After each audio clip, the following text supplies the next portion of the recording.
Massachusetts has lost more towns than almost anyone who lives here realizes. One was drowned so Boston could have a drink of water. One floated its own houses across a harbor and left. One was left to witches and wild dogs until the last man froze in a cellar. This state has been quietly erasing its own history for 200 years, and most of the evidence is still out there in the woods and under the water. Here are 10 towns that vanished. Number 10, Dogtown in Essex County. There's a place on Cape Ann that locals have quietly avoided for the better part of 2 centuries. Nobody put up a sign for it, and yet it sits a few miles from Gloucester, wearing a name that tells you how it ended.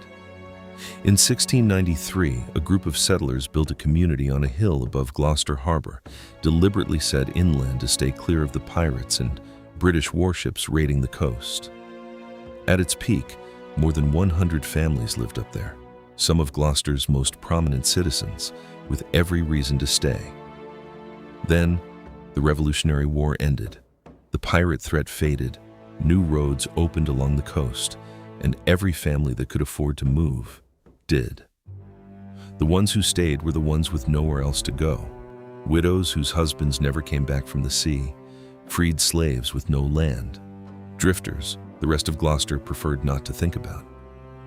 Some of the women who remained were said to practice witchcraft, and one of them, Thomasine Younger, who had a reputation across Cape Ann as the local witch queen, supposedly cursed farmers' oxen unless they paid her a toll to pass.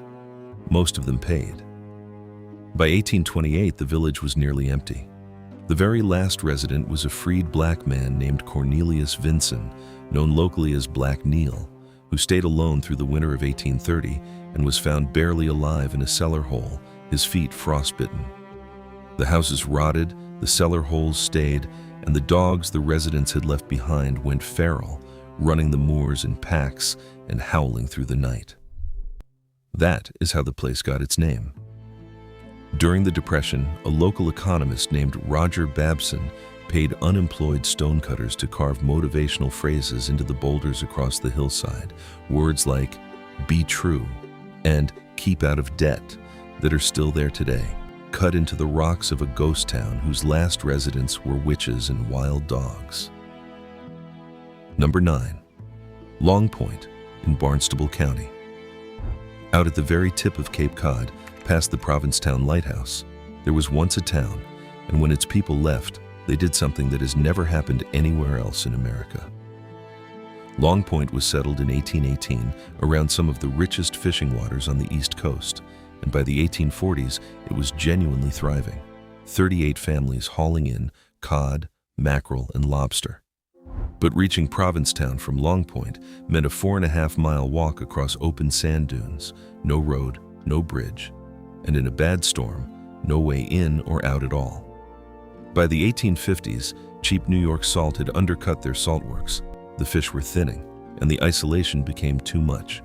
So they left, and they took their houses with them. A local deacon loaded each home onto flat wooden barges and floated all 30 structures across Provincetown Harbor. Those houses are still standing in Provincetown's West End today, and if you look for the small blue and white plaques on their fronts showing a houseboat with Longpoint light behind it, you are looking at a house that crossed the harbor. The lighthouse still stands on the point, and everything else out there is dune grass and salt water. Number 8, Davis Mine Village in Franklin County. Walk into the forest near a tiny town called Rowe, up by the Vermont border, and you'll find 150 cellar holes among the trees, evenly spaced, moss-covered, a whole neighborhood frozen in place while the forest takes it back. By 1890, a full company village had grown up around the shaft, with workers' housing, a tramway, a post office, and a blacksmith shop. Then in 1911, the mine collapsed. Nobody was hurt, but the underground structure was too damaged to fix and too expensive to rebuild, so the company simply walked away. And by 1937, the forest had reclaimed everything except a single blacksmith shop and those 150 holes. Walk through that forest today, and you'll step down into one before you realize you've found a town. Number 7, Haywardville in Middlesex County. Millions of people have walked the trails of the Middlesex Fells Reservation north of Boston, and almost none of them know that a discovery that reshaped American industry happened right there in those woods. Haywardville was a mill village along a brook in the fells in the mid-1800s, 4 working mills, and the families who depended on them. One of those mills is where Charles Goodyear and his partner, Nathaniel Hayward, the man the village was named for, perfected vulcanized rubber, the breakthrough that eventually put tires on every car, truck, and bicycle in America. What killed Haywardville had nothing to do with markets or weather. The neighboring towns of Medford, Malden, and Melrose quietly lobbied the state to reroute the water rights feeding the village's mills. No water meant no mills, and no mills meant no village. The old mill foundation is still out in the woods, stone walls and trail markers, and nothing anywhere to tell you what was invented on that spot. Number 6. Norumbega in Middlesex County. There is a 38-foot stone tower standing on the bank of the Charles River in Waltham that almost nobody can explain. For 200 years, on the strength of explorers' tales of a magnificent city in the northeastern wilderness, a place they called Norumbega, educated people believed a lost city existed somewhere in what is now Massachusetts. By the 1800s, serious historians had written it off as legend, but a Harvard chemistry professor named Eben Norton Horsford, who had invented baking powder and made a fortune from it, never got that message. In the 1880s, Horsford became completely and unshakably convinced that Norumbega had been real, that it was a Viking city buried right there along the Charles in Waltham, and in 1889, he built the tower as a monument to it. No Viking city was ever found, no credible evidence ever turned up. Norumbega was almost certainly just a Native American name for the general region. The tower still stands on the Charles today, a memorial to a city that was never there, raised by a brilliant man who spent his fortune certain it was. Number 5. Catamount in Franklin County. Before you decide you've never heard of this one, consider where a particular American tradition began. The practice of flying the flag over every school in the country had to start somewhere, and it didn't start in Boston or Philadelphia or any city you'd think to name. It started in Catamount. The village clung to a steep mountainside, beautiful country but brutal to work, and it held on for decades before the young people drifted away to the more connected valleys below, the way a fire goes out. In 1812, as America went to war with Britain for the second time, a schoolteacher in this remote mountain village in Coleraine raised the flag over the schoolhouse and refused to take it down. The gesture spread, and by the end of the year, schools across the country were doing the same. Catamount was first. By the early 1900s, the village was gone. In 1967, the state folded what remained into Quabbin State Forest, and all that's left is a single stone marker at the schoolhouse site. The village that started one of America's oldest school traditions has no residents, no buildings, and no sign telling you what happened there. Number 4. Prescott in Hampshire County. By the time the state came for Prescott, only 18 people were still living there. It had been a real town once, incorporated in 1822, 750 residents at its peak, farms and churches and neighbors who had known each other their whole lives. It emptied out over a century until only those 18 were left, and they carried more history than towns many times their size, because Prescott was where Daniel Shays had lived and where the Conky Tavern stood, the very building where Shays Rebellion was hatched in 1786. None of that protected Prescott.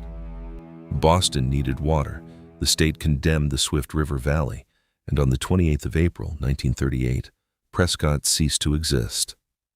The Conky Tavern is at the bottom of the Quabbin Reservoir. Daniel Shays' house is at the bottom of the Quabbin Reservoir, and those last 18 people were the ones who had to walk away. Number 3. Whitewash Village in Barnstable County. 8 miles off the coast of Chatham, there's an island that never keeps the same shape twice, splitting apart in blizzards and rejoining the mainland in storms, reshaping itself every few decades, and the people who once lived on it had a reputation every bit as black as the water around them. The island is Monomoy, and the town was Whitewash Village, 200 people at its peak around a natural harbor called the Powder Hole, with a school, a tavern, and boats going out every morning. But Monomoy sits on some of the most dangerous water on the East Coast, where shifting sandbars and ripping currents have claimed hundreds of ships. Some of the village men, known as wreckers, made that work for them, first on the water when a ship ran aground to strip the cargo, and some accounts say the shore lights were tampered with to steer vessels onto the shoals. History or legend, the reputation stuck. Around 1860, a powerful storm pushed sand straight into the Powder Hole and blocked it completely, and overnight no boat could get in or out. The harbor that gave the village its whole reason to exist was gone. The residents tried to rebuild, and by 1876 they were finished trying. Monomoy is a federal wildlife refuge now, reachable only by boat, and the lighthouse still stands. And at low tide, if you know where to look, you can find the foundations of the village still in the sand, as though the island hasn't quite let go. Number 2, West Boylston in Worcester County. Most people think the Quabbin flooding of 1938 was the first time Boston swallowed a whole town to slake its own thirst. It wasn't. Boston had already done it once, 30 years earlier, and almost nobody remembers. In 1896, West Boylston was a genuine industrial town. 6 textile mills, 8 schools, 4 churches, a hotel, 1,700 people who had built a prosperous community over nearly a century. The state chose it as the site of the Wachusett Reservoir, the same logic as the Quabbin, just smaller and earlier. Boston was growing and needed water, and West Boylston sat at the junction of 3 rivers, so the decision made itself. One thing survived.